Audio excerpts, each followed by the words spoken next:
I'm going to go at the end. I forgot. I'll go last. This is my water bottle. Excuse me. Is it next to you? Please do, yep.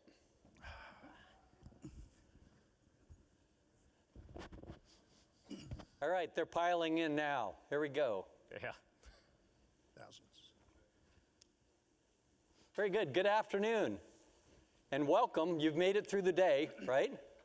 So an outstanding day throughout for our Tuesday. This is the final signature event of the day.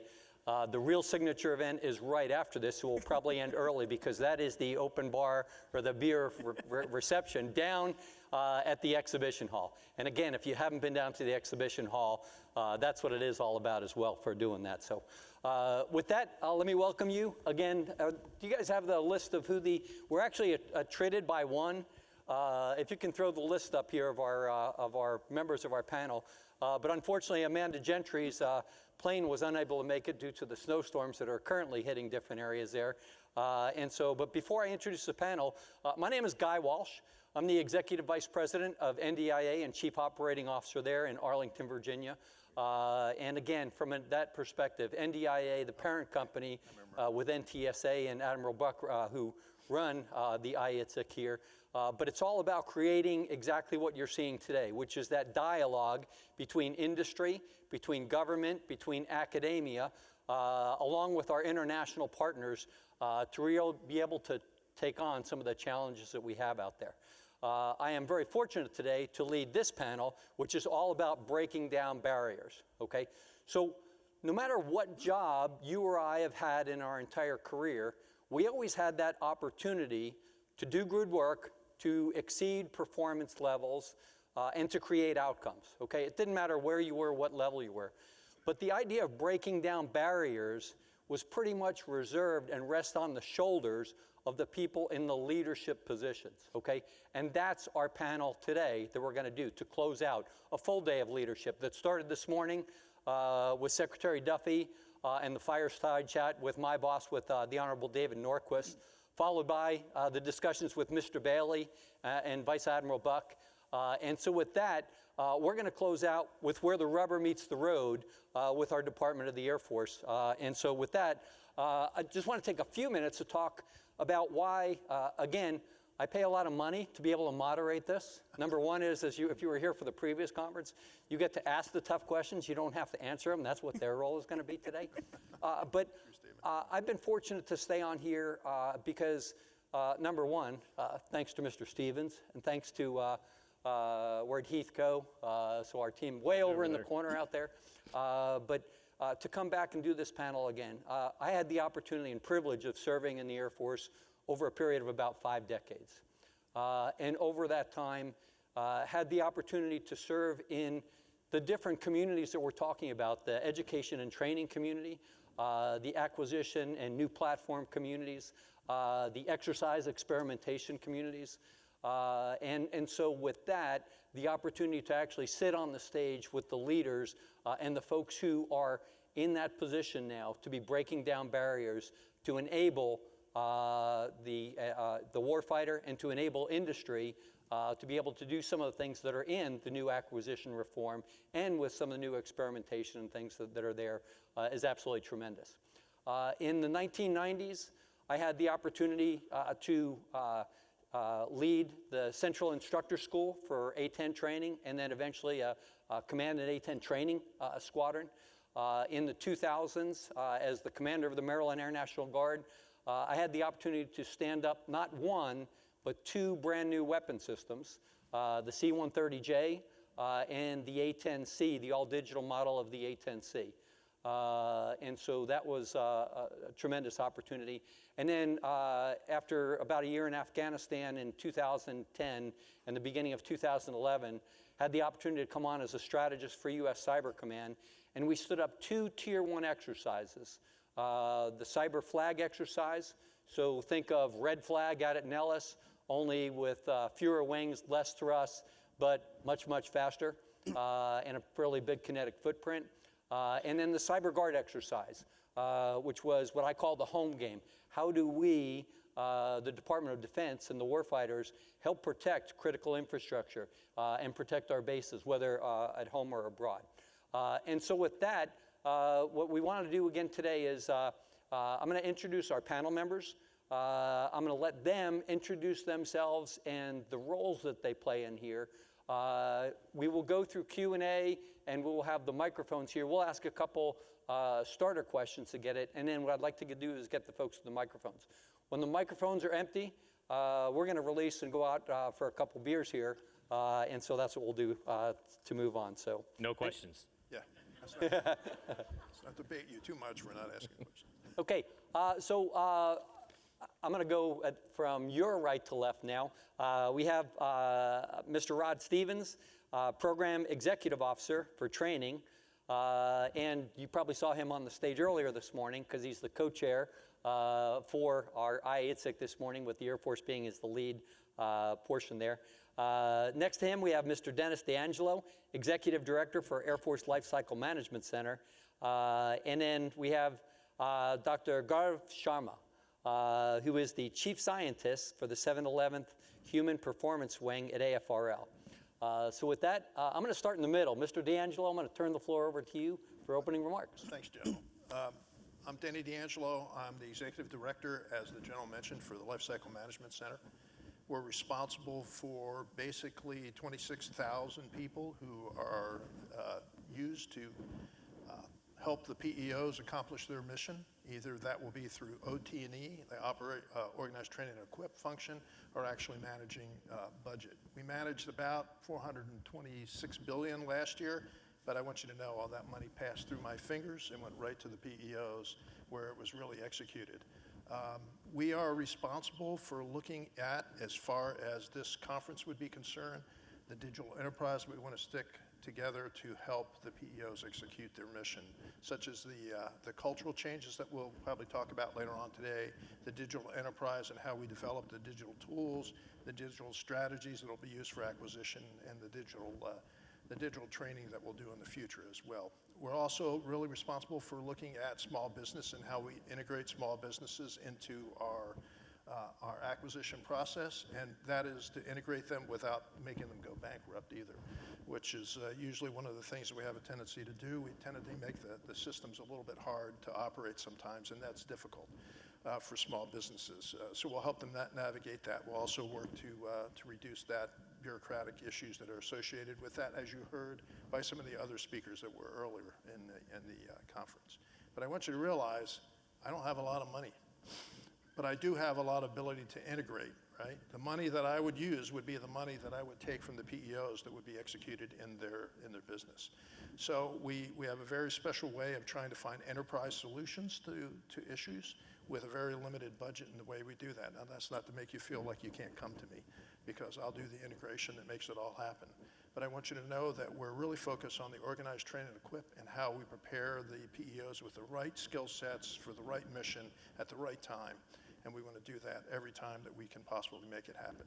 And with that, I thank you for the opportunity to be here today, and I look forward to the toughest questions that you can ask us, because I'll give all of those to Mr. Stevens. So anyway. With that, Mr. Stevens, you got the floor. Okay, great. Thank you, sir.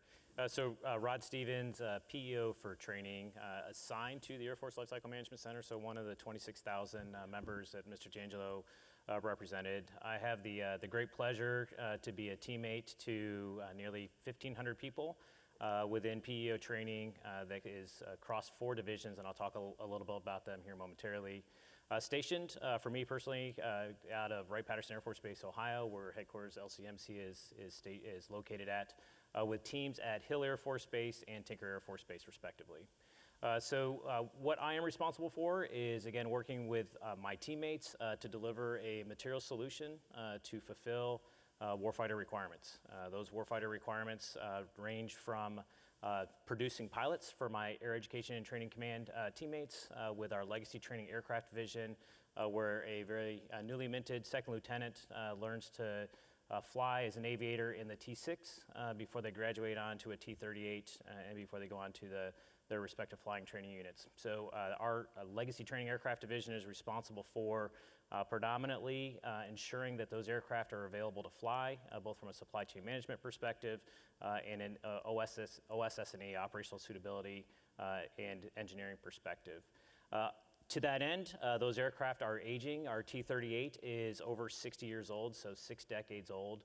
And so I have the distinct pleasure of being a part of the Advanced Pilot Training Program, which is delivering the next 4th and 5th gen pilot trainer, known as the T-7A Red Hawk. And so we have a division that's solely focused on that to deliver 346 brand new T-7s to Air Education and Training Command over the next 10 years, with the first one slated to be delivered this Friday to Randolph Air Force Base. So a pretty exciting milestone for us.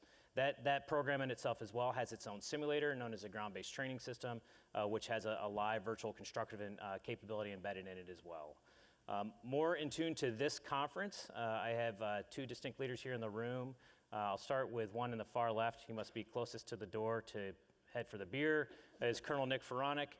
Colonel Faronic is our simulators division lead. And so in that organization, he's responsible for 2,300 training devices, supporting all the MAJCOMs in the United States Air Force, to include the National Guard Bureau, the Reserves, the Marine Corps, and our international partners. So he is responsible for ensuring that the simulators that are required to maintain pilot proficiency and to include currency and or pilot production in that realm, that they're up and running. And so he works very closely with all the respective MAJCOMs to ensure that those simulation devices are realistic, so that the pilots can train with discipline and realism, so that when they get in their air crews, we have concurrency. And last but not certainly least is Colonel Rick Jaime. Rick is our division chief for the Advanced Training Capabilities Division. That division is responsible for the 3 words. If I had a nickel for every time these 3 letters were stated today, JSE, I would be a pretty wealthy man in the sense. But Rick's team leads the Joint Simulation Environment, working with the Navy and NOC AD out at Pax River, to include the Air Force Sustainment Center and the software engineering groups there as well, to deliver that physics-based environment, the modeling and simulation environment that allows us to be able to test and train in a high-end fight. In addition, the Advanced Training Capabilities Division is responsible for essentially the infrastructure at our ranges.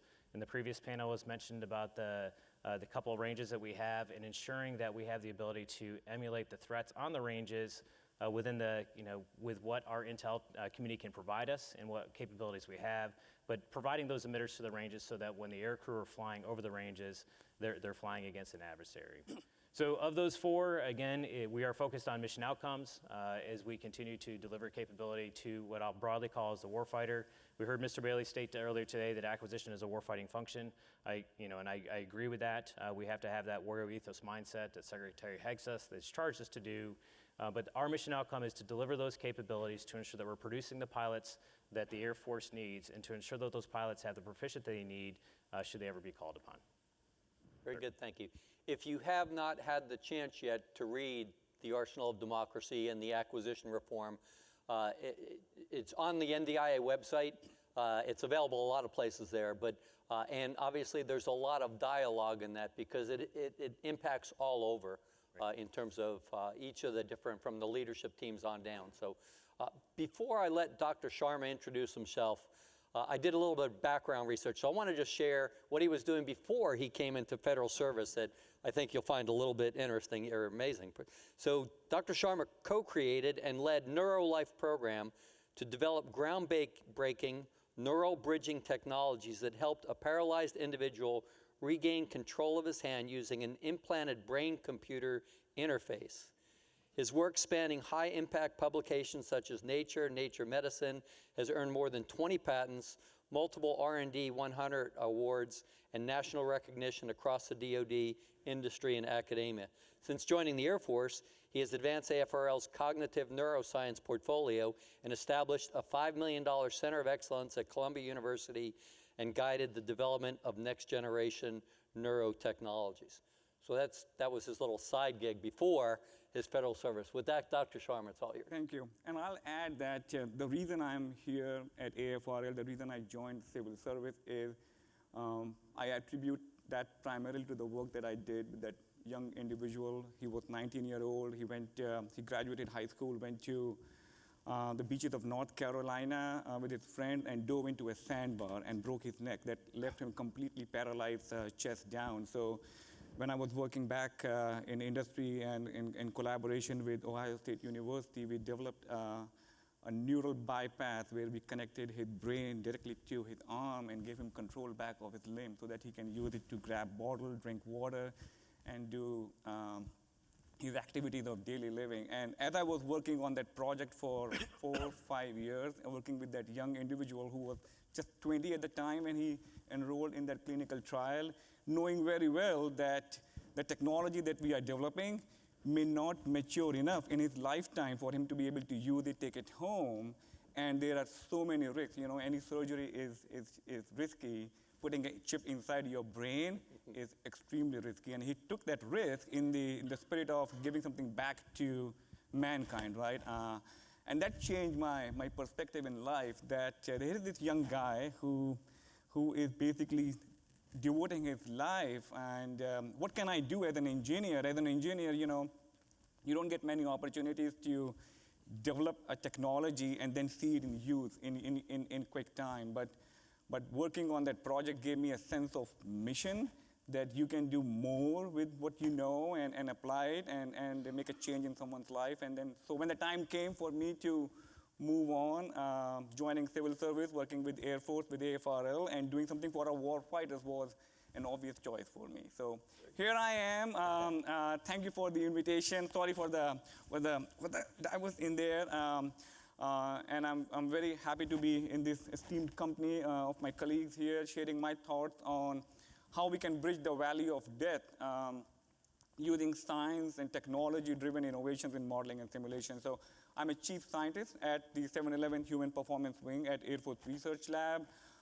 In my role, I act as an advisor to the commander, to the director, overseeing the entire S&T portfolio of the wing, which is extremely diverse, consists of things from biotechnology, from medical, neuroscience, human-machine teaming and training. Of course, modeling and simulation is all part of the wing. And of course, we are part of the broader AFRL.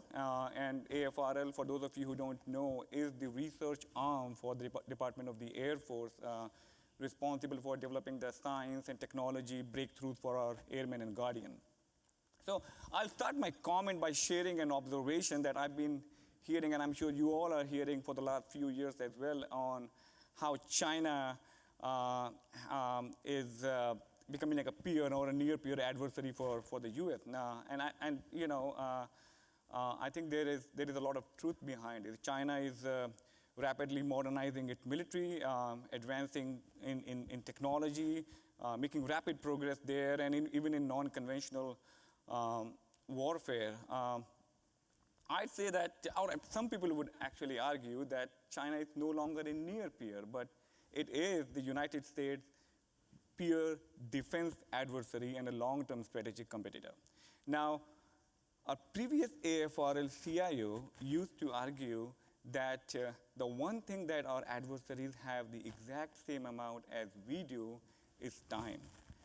Of course, she was arguing about how much time we spend in mundane activities such as coding and preparing PowerPoints and Word document and summarizing reports and all that, and how we can use AI and large language models to save time there. But I would argue that that time is going to be a critical weapon in a future war.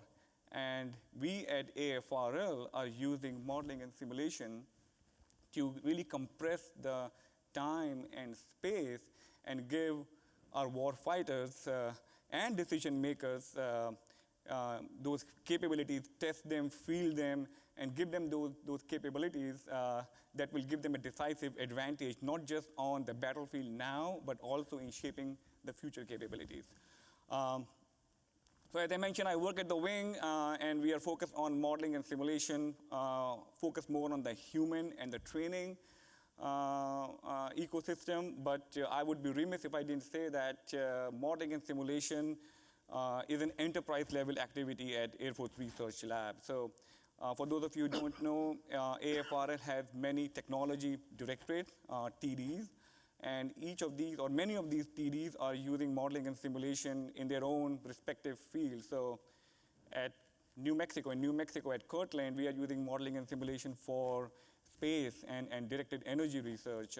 At Eglin, we are using MNS for weapons development. At White Pat, where I am, we are using modeling and simulation for platforms, for training, even for materials development. So there is an enterprise level interest and critical mass behind modeling and simulation at AFRL, and we even created a community of interest, a community of practice last year to integrate these many modeling and simulation threads within AFRL and create efficiencies in delivering capabilities to the warfighters.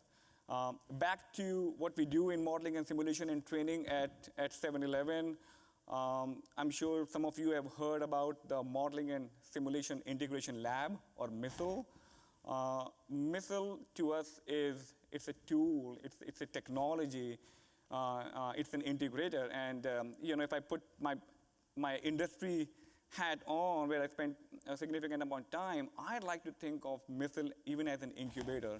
And hopefully I will be able to expand upon that later as well. But what is MISSIL?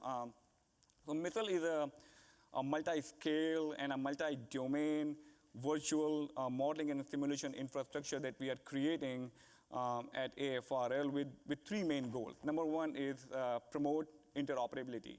So as you all know, there are many diverse simulation environments within the Department of Defense, AFSIM, JSE, and DMO, with their own small ecosystem. So one of the goals for MISSIL is, can we create a flexible and an agile infrastructure that will help integrate these different and diverse simulation environments under one roof in one place, and do that at scale under diverse security environment, and create that for others to use as well. So that's one goal for MISSIL, interoperability. The second one, which is more relevant for what we do at the wing, is create an environment where we can do human-in-the-loop experimentation and integration and demo. So we do a lot of work in human-machine teaming, which is a big area for us. Human-machine teaming, decision-making, performance, training, all of those work. Can we do that within a virtual environment, within modeling and simulation, and really shrink down the time it takes to develop technologies? And finally, all of that to speed up and create efficiencies in delivering these technologies to the program office of record and in operation to the Department of the Air Force. So that is what we are doing at MISSIL. Again, infrastructure that we have been creating over the last few years. It's going nicely.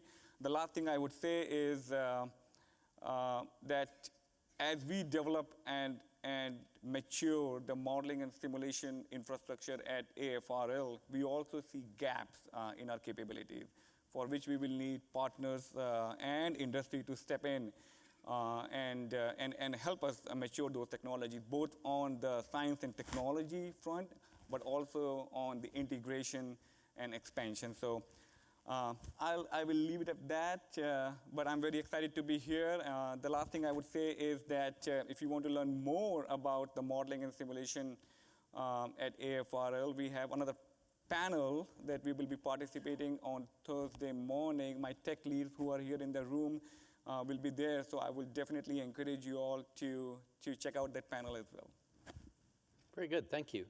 I had the pleasure, probably 10 years ago now, we had a project at the Pentagon with DepSecDef Bob Work, who preceded my boss, David Norquist, and it was the third offset, human-machine combat teaming. Every Tuesday it was called the Breakfast Club, but just some of the things, and seeing where it's gone to where you're at now, back to the original construct under Secretary of Work at that time, was pretty amazing. So, okay, given the big, huge 4x6 block letters behind me, breaking through barriers, what I'm going to start with is a question that was actually pretty much the same question that was asked this morning by Secretary Nordquist, Secretary Duffy, and similarly to Mr. Bailey. I think I'll start with the center again with Mr. D'Angelo, but what is Air Force Lifecycle Management Center doing to help small businesses? What are the barriers that we're breaking down? And then I'll let the other comment, but we'll start with you, sir. Okay, thanks very much for that question. I mentioned in my opening that in many cases, at least in my past experience, and I did spend time in the sustainment world as well, that we made it so difficult for small businesses to do work with us that I often thought we almost made them bankrupt before they got a chance to actually participate with us. So we started to look at ways at which we would be able to reduce the barriers to entry. Some of that, if it's a technical thing, we started to look with the engineers, is there a way that we could reduce the SAR requirements for the types of engineering requirements that would have to go through. For other companies, we were looking at how their work could be put in front of folks. One of the things we found out at AFLCMC, Air Force Lifecycle Management Center, is that we have a lot of the PEOs doing work in areas with small businesses and some with large businesses that not each of the organizations knows about. And sometimes we duplicate that effort. So one of the things that we looked to do was to form a consortium or even a repository of information. Now I know that almost all of the different organizations have some type of repository of information on the contractors they have, especially the small business contractors that they have. So what we want to do is we want to compile that data, not only from Air Force Lifecycle Management Center and all the PEOs that support that, or that we support, but also from the labs as well as from the test community and from Air Force Sustainment Center. They all have these types of repository of information, and we'd like to put them in one place where everybody could reference that information. And what we do is we're making a capability, a library now that allows folks to tag into that. So anybody can actually tag into that throughout the Air Force or throughout any one of the services. Additionally, we'd like to form a consortium where we make it easier for companies that do work with us, that's similar work, and make it easier for them to qualify for that similar work. I'll give you an example of something that happened in Air Force Sustainment Command, but we've seen it also in Lifecycle Management Center. We've had companies that come in and can do wonderful jobs working on turbine blades for jet engines, but they work on one company's turbine blade. And if we want them to work on another company's turbine blade, it was a whole cycle of going through the same qualification process. And we realized that some of those things could be safety of life and all that. You were an operator, I was an operator. I didn't want the engine to blow up any more than anybody else did. But we found out that in many cases they have the same or similar capabilities, so we looked at a way of reducing the amount of technical requirements to allow them to more rapidly be able to solve the issue. And then we wanted to make sure that there was a voice within, now this is back again in LCMC and Lifecycle Management Center, a voice for integrating across all the PEOs and all the organizations that there are certain capabilities. Many times we have capability that comes in and everybody doesn't see the value of it unless somebody kind of champions that. This goes back to the idea of an integrating program executive officer, IPEO, you've probably heard that. That responsibility of the IPEO, which is my boss for combat readiness, is to go ahead and integrate between all of the different agencies that could potentially use the capability. And in many cases, actually, through an architecture, direct that use for the betterment of the warfighter. So if I just capsulate it all in one, we're looking at the library of making sure that we have access for small businesses. We have a way of reducing the overall oversight of how small businesses qualify for some of the positions or actually can use their talents in other areas of similar capability. And then we're also looking at how we bring them together and how we integrate across using the integrating PEO concept to bring small businesses to bear where they really can be. And that expands the industrial base as well. That helps us grow the industrial base. And I'll leave it over to, yeah, go ahead, sir. Just one quick follow-on. You mentioned a consortium. How and where would people from here find out about that as that comes about? So that would come about, we expect to have that running sometime in the end of January time period. So what we will do is we'll announce that through Fed Biz Ops and we'll see it. As a matter of fact, since you're the vice president, I could also send you some information, and you can announce it through NDIA if you don't Absolutely, mind. we'll help And, get the word yeah, out. I would Word love right for you down. to help to get that word out. So figure you'll start seeing that sometime around the end of January, the beginning of February. That's the goal. We would have probably had it out about a month earlier, but we had that little furlough thing. So anyway, that's what we're trying to do to help small businesses. I'll throw it over to both of you guys. Yeah, so just to build off of Mr. D'Angelo, so I say broadly, we embrace the opportunity to engage with small business. It obviously is going to be, the opportunities are going to be specific based upon our specific requirements. Small business isn't going to be, helping us currently right now as we're starting to go after developing a T-7A aircraft, which is in the engineering and manufacturing development phase, charging towards a milestone C decision for low rate initial production here in the next couple of months. But where we do seek opportunities is creating, similarly to a consortium, is just pools of vendor pools through, I think of our simulators division, where we have a contracting vehicle in place. It's a multiple award contract IDIQ that allows vendors to compete to get a part of that. We call it and refer to it as TSA4, and that actually has a pool of small vendors already on there. It's our responsibility to figure out how do we continue to build upon that. And that's one thing that we will need to do. And it's a matter of optimizing at what point in time do you do that based upon the period of performance that's available on that contract. But when we actually are competing opportunities for our traditional simulators, our fielded simulators in the field, we are very intentional to see if there's a small business opportunity available first before we look at the large companies. And if there is, and it's very, it's required by the SBA and the Small Business Administration of how we go about doing this, but we ensure that those opportunities are presented to the small businesses to be a part of the overall competition and their opportunity to bring their talents to the Air Force to drive those mission outcomes that we're looking for. We do similarly, I think, a little bit on the JSC side as well. It's a little bit more difficult with the classification level of that particular environment, of giving small business opportunities the access to the classified world, and we do some as well on the SCARS space. So we're always challenging ourselves to look for opportunities to drive innovation into what capabilities we're providing to the Air Force.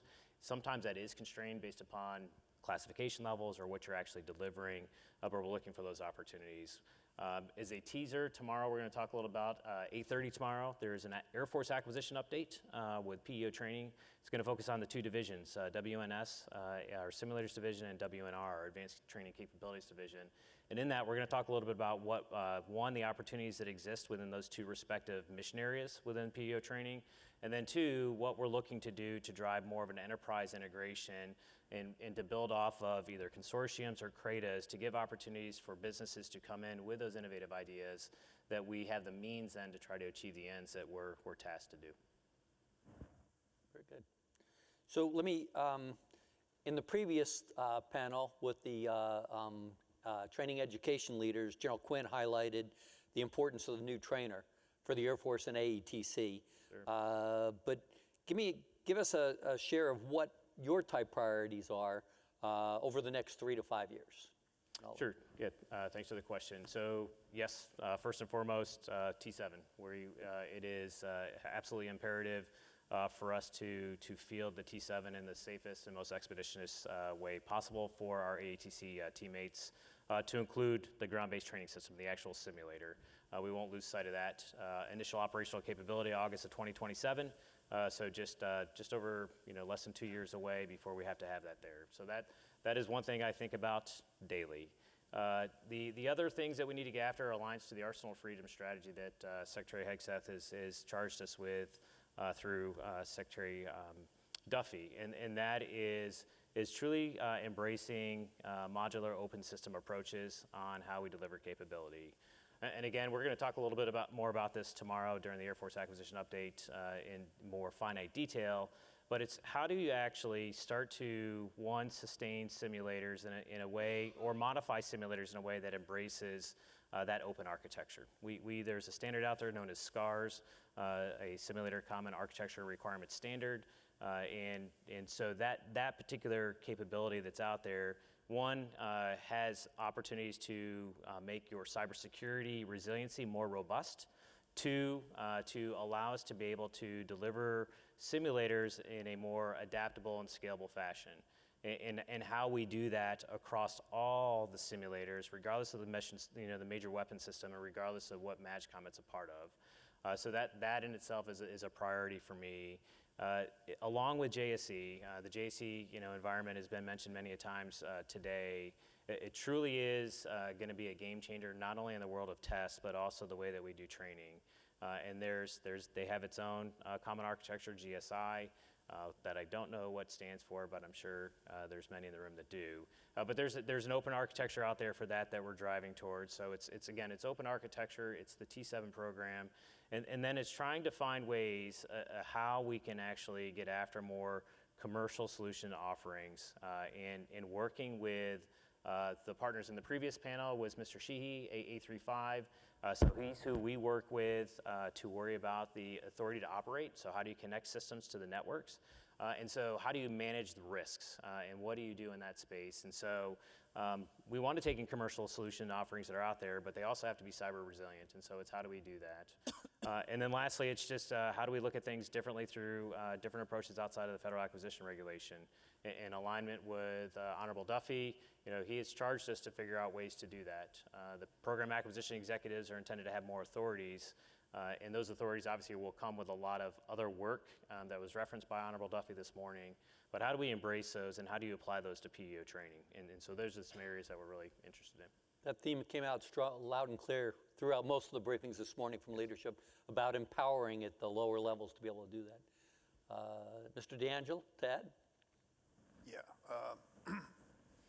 For Rod to be able to do what he needs to do, he needs a workforce that's capable of doing it.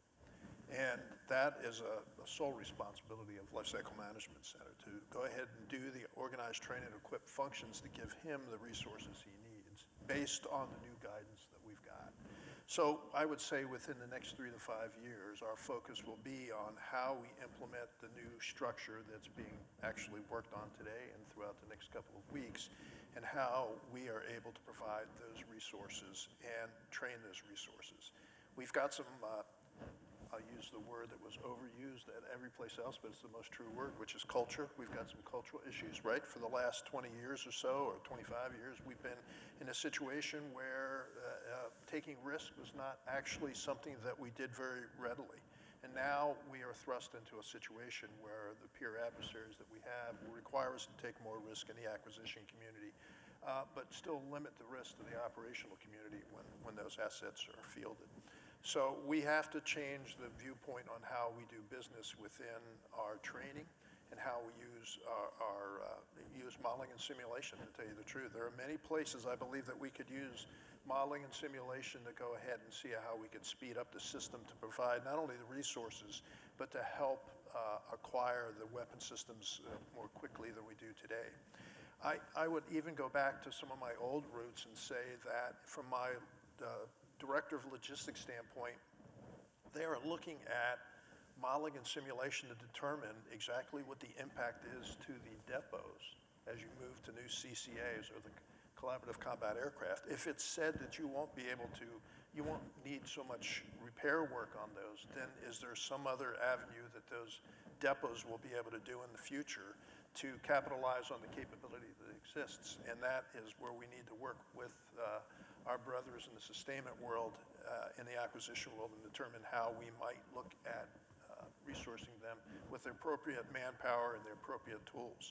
At the same time, I have to do things within my own organization, like I said, to build the capability and be more rapid in contracting, financial management, definitely in manpower. I mean, if I say that once, you can see the smile that just came out of Mr. Stevens.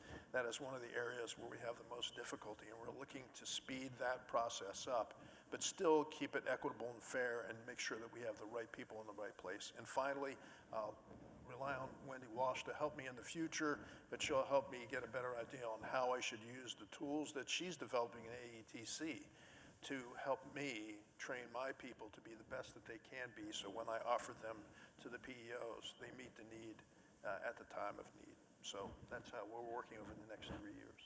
Very good. Thanks. As a reminder to the group, Heath, if you can stand up again. Heath is walking around both handing out cards, filling them out, but any questions that you have, And if you want to bring those up, we'll do that, and we'll be ready to do that. Are you ready to ask a question? Oh, you're bringing them up. All right. While he brings them up, I'm going to turn the same question to Dr. Sharma. And similar question, but what are those new technologies you're seeing in the Human Performance Lab, in Missile and others that are promising? There's been a lot of talk, and when you're down on the floor, AI, there's a lot of talk about high fidelity.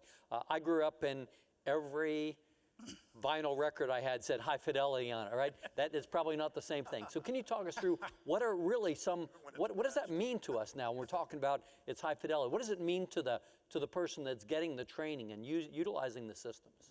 Yes, no, great question. I love talking about technologies. From my perspective, I would say there are at least 3 top technologies, or in my view, 3 technologies that really that we are really excited about. And if they materialize, they can be really game-changing on how we do modeling and simulation, especially with training in mind. You mentioned AI, of course, that has to be the no-brainer. But like, what is AI doing for us? And I like to think that AI can help in at least 3 different ways, if not more. First of all, when we do modeling and simulation, we are generating massive amount of data in training and in everything. So if you have a tool and advanced analytics that can help make sense out of that data in real time and create actionable intel that our developers, that our warfighters, that our decision makers can use to help develop those capabilities for our warfighter, that will be game changing. The second place where area where AI can help is we do a lot of at 7-Eleven at the wing personalized proficiency-based training. So what does it mean? Can we use analytics, machine learning, AI, whatever you call it, and really adapt the training curriculum or the training that is being given to the trainee based on their proficiency? So if they are doing well, we make it harder. If they're not doing well, we make it easier, and just adapt to their level, because every individual is different. So we cannot have one size fit all kind of a training for all of those. So can AI help in that place? I think definitely it can do. And the third place where I think AI can help is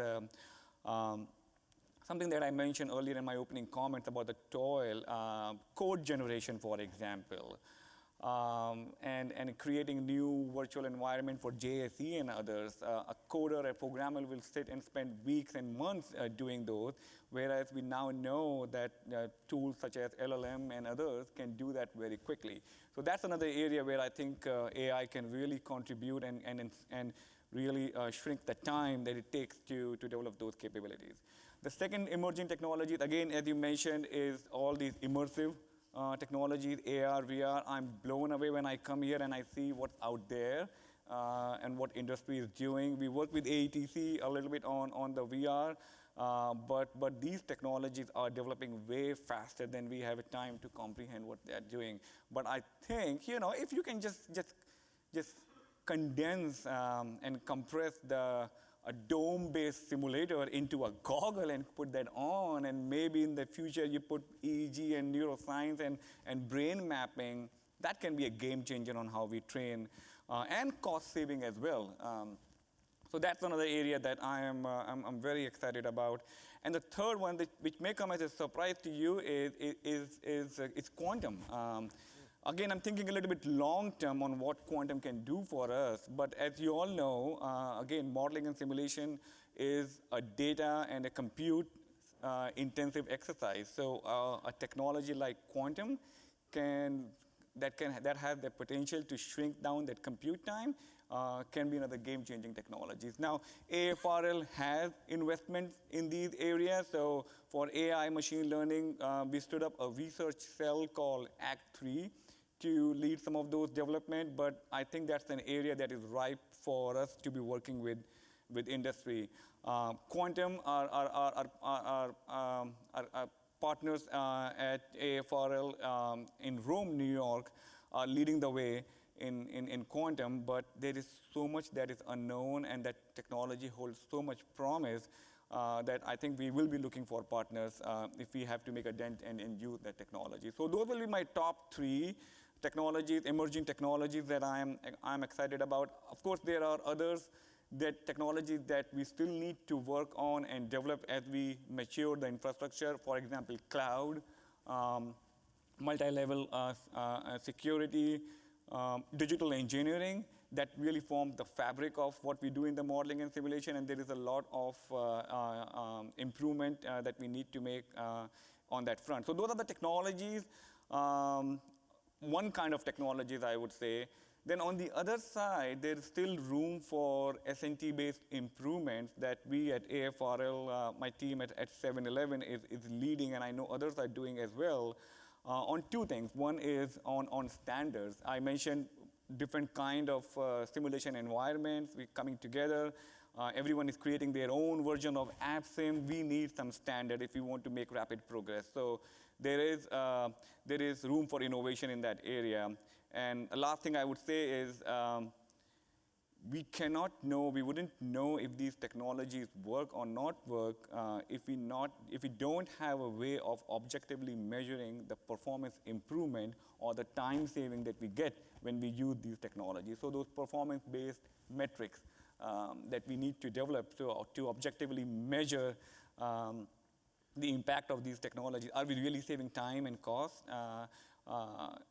Is on my radar as well that we need to invest in. So those will be my top emerging technologies that we are keeping an eye on.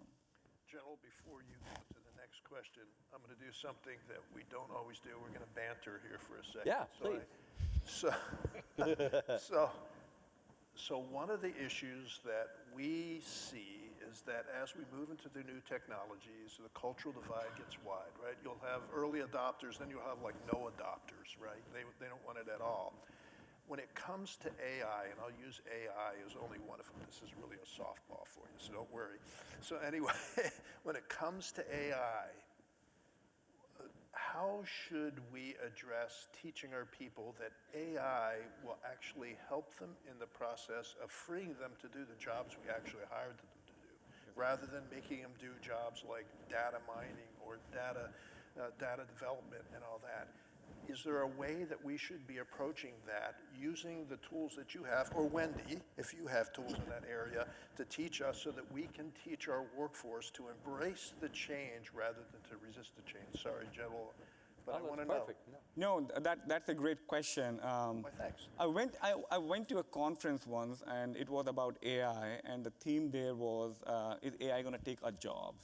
Yeah. And one of the things that I mentioned there was that AI is not going to take your job, but someone using AI better than you will take your job. So that's the critical point here, that we need to learn how to use AI better and not be scared about that. Yes. But your point is absolutely right. The field is evolving so fast, and culturally we are, as an organization, we are accustomed to our own ways of doing things, that adoption is not moving as fast as I would like. We used AI in my previous life a lot because that saved a lot of time and that gave better results. And on top of that, the other compounding factor is that we are not able to recruit the best talent in AI. And that, I think, a DOW-wide problem, and I don't know how to solve that. But so this is a compounding issue with AI. And we hired a new CIO last year at AFRL because we recognized that issue, and to create a digital environment, provide those tools, a central repository for those kind of AI tools that people can start using it and reduce the toil. She's no longer with us, but what she left behind, the Digital Capability Directorate, is there. So we are making efforts in that area to educate our workforce that this is a real thing, and don't be afraid, embrace it, because it's going to help you. Thank you for that. Thanks. I was the first class at the Air Force Academy to get issued calculators. And when they issued calculators, they said, that's the end of it. You'll never be as smart as everybody else with our slide rules because you're just cheating, right? Yeah. So, and the other thing I learned about AI was it's just like weightlifting. Number one, you want to have the right tools, the right equipment. Number two is you want to perform it right. What are the right prompts that you want to be using? And number three is you have to do it the more often you do it and build that capability.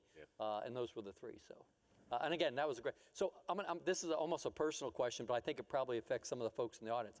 So over 4,000 hours of flying time, mostly in single-seat aircraft, but I'm claustrophobic, afraid of heights. But the worst of all things was if I sat down with my kids and put on Mario Brothers on TV, I'd be out for 2 hours. I get extremely motion sick with any type of the simulators. And so with the refresh rates and everything else, is that solved? Because I'm not the only one. There's a high percentage of people that can't do those virtual training and those education. So if we go completely to that, are you wiping out some people for the physiological type pieces there? Doctor, that's Yeah. No, I have put on those headset and it makes my head spin. So I'm one of those who can't use that. And I don't think I have a good answer for you on that one. I think we need to have a number of tools in our repository. As I mentioned earlier, that one of the things that we are very focused on is personalized training. And again, coming from the medical world, it's not very different from personalized medicine that we are now seeing for cancer research and others is actually taking hold. Everyone's cancer is different, so why not make personalized medicine? I think eventually in this training realm, it will be personalized training. So if this headset or whatever Vario or the Google XR doesn't work for you, we will have to find something else that will work for you. One of the things that we are very interested is in also exploring, again, looking a little bit longer term, is just as every individual is different physically, they are also different cognitively. The way they adapt to information, the way they react to it, the way they digest is very different. So can we, as we are training them, putting headsets and other virtual environment, can we at the same time also collect some biosignals, physiological, cognitive, and to see how they are reacting to that kind of a training, and then adapt our training based on how they physiologically and cognitively they are reacting. So at 7-Eleven, we had a sensor suite called Integrated Cockpit Sensing that we developed for the F-16 pilots. So they can take it in the cockpit, and we have tested that in F-16. It collects the heart rate variability, and other physiological signals, respiratory rate, and it gives an indication to the pilot on how they are doing. And if it is time to stop doing what they are doing because their heart rate is going up, for example. And so now we are trying to think, okay, that was for an F-16 for unexplained events, or to explain some of those unexplained events. Can we adapt something similar for training in modeling and simulation, and adapt that training based on the physiological and cognitive markers that we are seeing from our training? So again, looking forward from the SNT, and I like talking about science here, is something that we are very excited about. Very good. Thank you. All right, the next question is start with Mr. Stevens. What platforms beyond those already integrated into the JSE, such as the F-35, F-22, do you consider the most important to integrate? It's a great question that I would have difficulty answering in this forum. So we're going to talk, Colonel Jaime left, so I'll talk about it now. No, so tomorrow we're going to talk, and we're going to show you kind of what our JSE roadmap is. I would say that there is a governance in place with respect to the joint simulation environment, with all of, working with the test community, the Air Force Weapons Center out at Nellis, the associated MAGCOMs, where we prioritize what the weapon system should be within JSE based upon essentially the future force design. So, how are we going to fight? What are the, and so Mr. Lawhead was up here on the previous panel talking about A57 and futures and looking at that future force design and how we're going to fight in a joint environment. That informs the requirers that kind of prioritize what those weapon systems are. So we have insight into that. It's something that is CUI, not public information in that respect, so controlled unclassified information.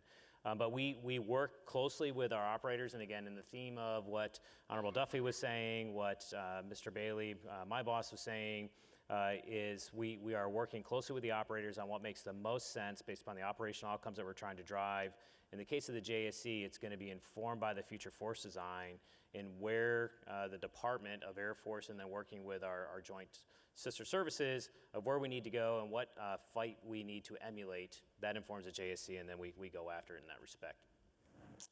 Very good. All right, this one's to all panelists. With the current administration's focus on speeding technology development, emphasizing an 85% solution faster rather than a 100% solution over longer periods of time, do you see any needs to change the elements of the current acquisition process? And if so, how do you see modeling and simulation playing a role? Mr. D'Angelo, do you want to start that one? I'd love to.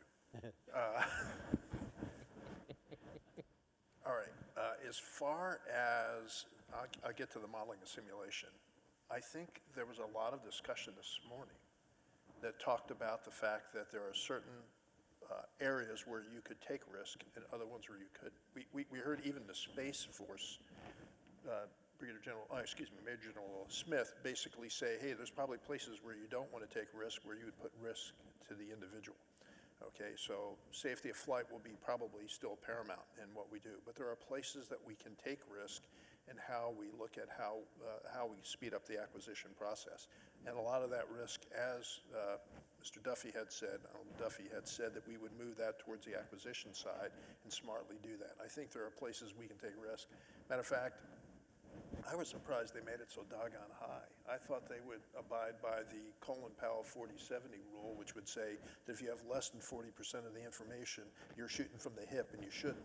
But if you have more than 70% of the information, you're probably moving too slow to keep up with your adversary, which is exactly the way I would see it. So I think there are areas that we can take risk in.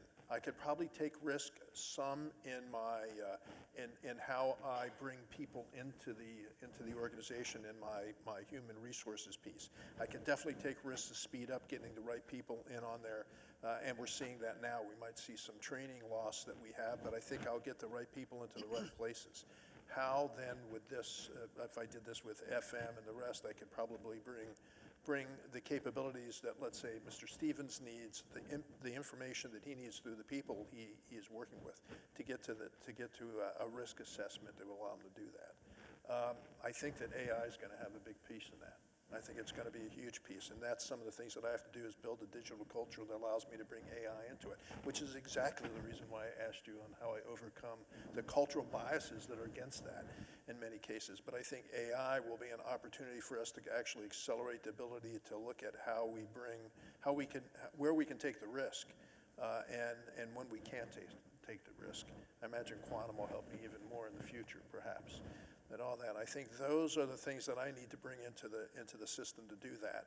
The modeling and simulation piece, from my standpoint, would be how I would model the outcomes of the risks I'm willing to take. Okay, a little bit into the AI world, but if I took a risk in saying, hey, let's say the PEO says I am going to go ahead and take a risk in bringing some infrastructure in to bring the capability, then I want to be able to work with him to model that in a simulated environment to see what the impact will be, to say if that's the right decision. Once again, I want to use the tools that are actually available to us today and available from many of the contractors that are out there to help model the outcome of decisions that we make to help align the risk guy. I'll go out on a limb here. I had a cardiologist that I worked with in Florida. He was concerned that cardiologists peak out long before they become the best that they can possibly be. They have kids, they have other things that drive them. So he bought a computer system, uploaded all the information over thousands of cardiologists, because he was like the #2 guy in the country, so he knew everybody, right?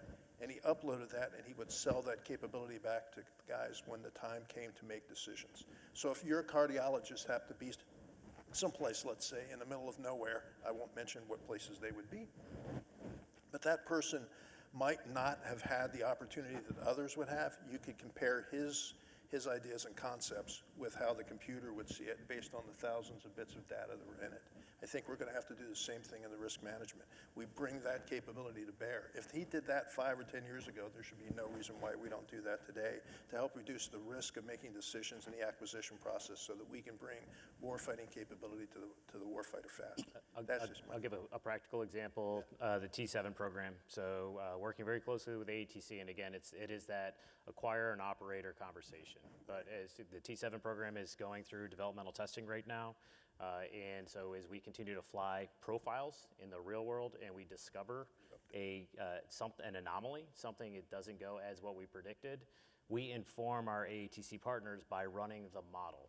So the model tells us then what is the risk that you're taking to forego that test point or work a mitigation strategy thereafter. So we do that practically today, and the way that Mr. Bailey referenced it this morning, the T7 program is under an active management construct, and active management means we've always been actively managing it, but we take a operationally and programmatic risk-informed approach to how we're going to deliver the aircraft. And so we may forego certain things based upon the risk, how we're informed of, that allows us to deliver the capability quicker than what we would had we not taken and employed a modeling and simulation environment to inform our risk decisions. And then that's also done early on in programs too through a digital engineering environment, similar to programs like F-47 and CCA, which are being acquired through that digital ecosystem. It allows both operator and acquirer to work together in a modeling and simulation environment on how you're actually going to be delivering the equipment. And then lastly, since she's not here, Ms. Amanda Gentry would tell you that she uses modeling and simulation on the mission engineering decomposition. So as we understand the future force design and what the future force needs to be and what the gaps are, through that mission engineering decomposition and modeling and simulation, it informs us how we work with AFRL and the other technologists on where we're going to go after technology to address those gaps. And so throughout the entire life cycle of acquisitions, whether you're early on, pre-milestone A, trying to figure out what a material solution is, whether you're a post-milestone B in your engineering and manufacturing development, or what you described in in your milestone C, operational and sustainment, modeling and simulation informs us all on how we can do that. And so it's just a matter of it's a cultural shift of being able to shift away from trying to get that A+, as Mr. Bailey stated today, at the cost of schedule and cost, and working with the warfighter, the operational operators, on how we optimize that. And Very good. If I can quickly Yeah, add, please do. I think just to answer your question directly, I think the scientific community would really like that approach. Scientists and engineers, they're inherently risk-taking individuals. Like, we are nerds, right? We work on a hypothesis and sometimes unknown goal, and then we move towards that. So if someone can tell you that, hey, or ask you, what can you deliver with an 80% solution now, then a 100% solution 10 years from now, I think they would respond very well to it. The key there would be for us to be working very closely with the requirement and the acquisition community so that those are baked in from the very beginning in those requirements, because we don't want to be delivering 80% solution. So that's one key, that those are baked in, and the other side is also willing to take that risk. Right. And again, another key factor there would be for us, when we model those risks, we are able to tell them that, hey, we are giving you an 80% solution. This is what you're not getting. This is what will happen because we are not giving you the rest 20%, and that's the cost. So as long as you are all informed, the operation community, the acquisition and the requirement, that this is what we are getting for 80% and not getting, and then they can make an informed decision in the best interest of the mission and whatever, I think that would be a win-win for everyone. I think what we found in the two weapon systems we brought up, the A-10C and the C-130J, if you can give someone the 80% solution, those maintainers and operators will give you the 200% solution. They'll bring that weapon system, that capability, to better than what you had informed. And so that is the right approach. We're going to do lightning round so we can say we did 100% of the questions there. Thank you very much. No more than 1 minute each. This one is, everybody from the Secretary of War to the warfighter is talking about going faster in the Department of War and the Air Force acquisitions. What is the one thing that your organization can do to break down the bureaucracy barrier? So you're king for a day. Pick the one thing that you're going to tackle there. Who goes first? You do. So I guess it's unique. I mean, I think the one thing, and General Tabor hit on it in his previous panel, the ability to go faster and be able to optimize the mission outcomes that you want, one, requires authorities, right? And so I think, under LCMC, we have all the authorities that we need to be able to acquire capability for the warfighter. The one thing that hampers us is funding. And so, yes, we live in a fiscally constrained environment. We accept that. But it's how do you optimize the dollars that you have to the mission outcomes that is deemed to be the most appropriate. And so General Tabor alluded to, this acquisition transformation, absent of some changes on how we actually address the PBBE process and the authorities that are going to be bestowed upon the PAEs or the current PEOs is really going to hinder us to be able to go faster. And so if I had to pick one thing that I was going to tackle, it would be advocating through senior leadership to the Hill to give those authorities, more authorities from Congress, and put mechanisms in place so that there's still the trust factor there, but we have those authorities to be able to optimize the resources we have for the mission outcomes that we deem to be most important for the warfighter. All right, I'll go next. Hack. So the bottom line is, I think it still goes down to the cultural issue and that we have to break some of the cultural barriers. Rod will tell you right off the get-go, there are things that we want to do and move faster, but there's still folks within our organization to keep them from happening. I just got called an hour ago before I came into this meeting about a situation where somebody was hired and then they were stopped from being hired because of misunderstanding.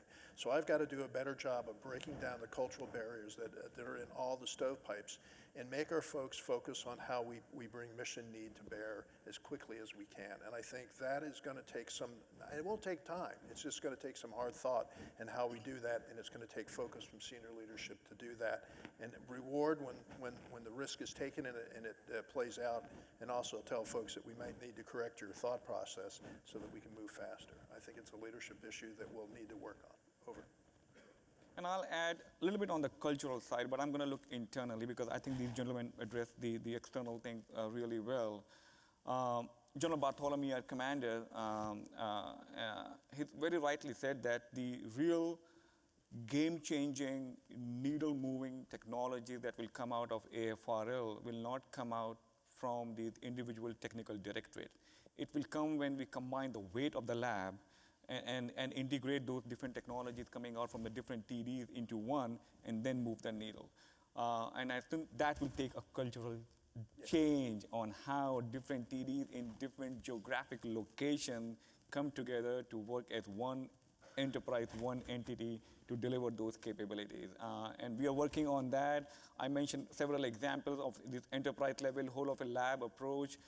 Next year, what you will see, AFRL will look fundamentally different from what AFRL is today, and that is going to reflect our leaders' vision on this one AFRL, one mission, supporting the warfighter approach. On a side note, that question was not anonymous. It came from Colonel Sherman Potter. Where's Colonel Sherman Potter? All right, I want to see if Radar and Hawkeye were also here in the audience. That's why I was checking that one. So thank you. Awesome. All right, final question here from the audience. How are you working with the department's CDAO and the Air Force CDAO to leverage and integrate commercial generative AI? What have we learned from the development of NIPR GPT, and will we continue with developing government-owned Gen AI solutions? I'll let both of you answer that. I would say that we are experimenting with it. We rolled it out last year, hiring few key folks and establishing a digital capability directorate, which was primarily the mission was to embrace these new technologies and reduce the toil. NIPR GPT, I would say, has been a hit. A lot of people are using it. What we haven't done so far is take a step back and assess the impact of that, which I'm pretty sure when we do that, we will find it moving in the right direction. Of course, there will be some naysayers and all, but I think we are moving in the right direction with that. And hopefully in a couple of years, once we have a chance to roll it out and more people using it, and even rewarding the use of generative AI. For the longest time, I'm telling you, from what I've seen is people use generative AI, but then they are worried that people who are reviewing their proposals or their product would think that, well, this is not creative or it's plagiarism and things like that. Now we are asking folks to take credit for it and even put it in disclaimer that I use generative AI to produce this part of the report. And it's a good thing. And so we are doing those little things. Hopefully that will encourage enough people to start using it. And once we have a critical mass, we will be able to assess how well it is doing. Yeah, we're already looking at buying capability that basically allows us to do the generative AI to help us with contracts. Because in many cases, you know, the contracts can be, the generative AI will help us actually make a decision on the contract. Well, I would say decision, but will help us make a better, it'll reduce the risk on the contracts that we have. I'll go back to one other thing, though. I learned everything I've ever known out of, I should say AI, from the most educated organization in the world, and that's YouTube. So I went there to figure it out, and your old boss over there, Tim Sekulich at the labs as the CA there, the executive director, had used the ChatGPT capability that was under the Nipper side. So we started to use it. My team uses it all the time. We even did some assessments of some of the things that we might see here to be able to add those things into the notes that we use. So we're starting to embrace it, but I still think there's a lot of training that needs to be done to bring the folks on board. And we will look for commercial solutions with that to be used, but also commercial training solutions that will help us if, unless AETC comes up with something that's a enterprise-wide solution. So that's what we'll do here. I'll just reinforce, what Mr. D'Angelo was saying is we recognize we have a gap on truly understanding AI, what's the applicability, both from a business operation side, and then secondly, applying the AI to the capability to deliver the mission outcome.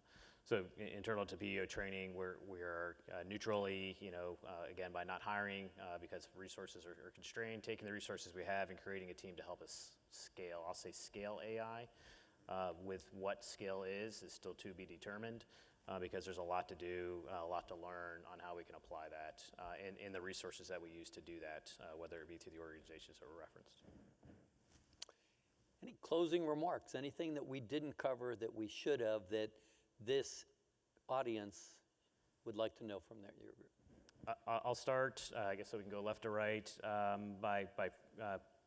think we covered, what I wanted to say. I just in closing want to say thank you for those who took the time at the end of the day while beer is being served on the floor to listen to us.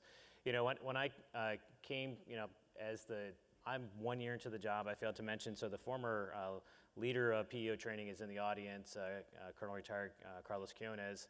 So PEO training is 1 year old, and so we still are learning in that respect.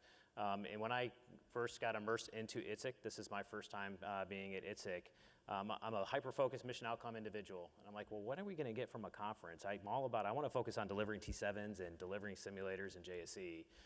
And what I've come to realize just in the first 2 days that I've been here, the mission outcome that we're driving is the collaboration that we're having with industry, the collaboration that we're having with our service partners, listening to these panels and seeing what's out on the floor from a technology perspective that will allow us to drive the mission outcome. So I implore you all to have that mission outcome mindset.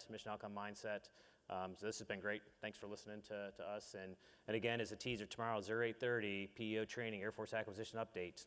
Be there. Be there. I'll quickly say this. Everything that I needed to say has been accomplished. I agree with everything that Mr. Stevens has talked about as well as about the value of bringing us all together in one place rather than everybody doing a point attack. But I want to leave you with this, and this is something I learned when I was a deputy logistician at CENTCOM. General Joe Votel was the commander of the 4-star at that time, and he would always tell people this. So I'll start with just looking at that. That picture up there looks like it's something that's a digital, but really that really represents a human body, and that human body's probably sitting someplace in the middle of the field waiting for the asset to show up, be it an A-10, be it a B-52, be it a drone, whatever it is, they're just praying the thing gets there. They're the real customer, and we should focus on that customer. And here's what Votel would always say: never underestimate your impact to the mission by your proximity to the fight.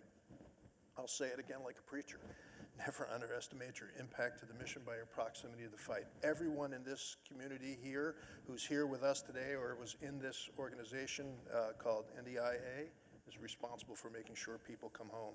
You all have an inextricable link with the warfighter. Don't ever forget it. Deliver the promise. Thanks. I'll quickly add something that you asked earlier about small businesses. For folks, small business in the industry out here, AFRL has a front door to engage you all. It's called Air Force Tech Connect. So if you have an idea, any idea, you can just go to Air Force Tech Connect and just submit that idea. We cannot guarantee a positive response, but we'll guarantee a response to you in less than 2 weeks. So we have made really good connections with industry through that portal. We have other venues, NDIA. I go to their conference as part of the Human System COI, and we have established collaboration through that channel as well. So there are many channels, there are many ways to work with us. Again, coming from industry, in industry you have business development managers. At AFRL, we have what we call product line lead. One of my product line lead, Dave Malik, is here. They go to these conferences, and their job is to network with industry, with our collaborators, find new partners. So please, if you have some time, please connect with him. And as I mentioned earlier, Thursday morning, 8:30, is another panel where our tech lead will be talking in more depth about the modeling and simulation at AFRL. Our lead, Dr. Glenn Gunzelman, is here as well, and he will be on the panel as well. So if you have a chance, please talk to them, and they would be able to answer any difficult question that you might have. With that, thank you very much.